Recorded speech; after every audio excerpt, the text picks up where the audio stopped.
జగన్మోహన్ రెడ్డి గారి ఆలోచనలని కాపీ కొడితే సరిపోదు, ఆచరించే దమ్ము ఉండాలి, సత్తా ఉండాలి. అది లేదు అని పవన్ కళ్యాణ్ గారు స్టేజ్ మీద ఓపెన్గా ఒప్పుకున్నారు ఒక మీటింగ్లో. మా ప్రభుత్వానికి అంత సత్తా లేదు అని.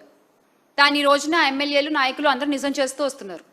అలాగే డేట్స్తో సహా మాట్లాడుతున్నా నేను. ఈ గత సంవత్సర కాలంలో 22/7/2025 దళిత మహిళ విఓఏపై టీడీపీ నేత లైంగిక వేధింపులు ఎన్టీఆర్ జిల్లా ఇబ్రహీంపట్నం మండలంలో చిలుకూరు గ్రామానికి చెందిన ఆ టీడీపీ గ్రామ కమిటీ అధ్యక్షుడు కాటేపల్లి సుబ్బారావు ఏడాదిగా లైంగిక వేధింపులు చేస్తే భరించలేక ఆ బాధితురాలు నిద్రమాత్రలు మింగితే ఆ తర్వాత ఏడాది తర్వాత ఆ ఇష్యూ బయటకు వచ్చింది. అలాగే 21/7/2025 కేజీబీవీలో సీట్ ఇప్పిస్తానంటూ ఒంటరి మహిళపై లైంగిక వేధింపులు. పాపం భర్త చనిపోయి 2 పిల్లలతో ఆ తల్లి కూలి పనులు చేసుకుంటూ ఆ పెద్ద పిల్లని చదివించుకోవడం కోసం ఆ కేజీబీవీలో సీటు కోసం అడిగితే ఆయన మాట్లాడిన మాటలేంటి?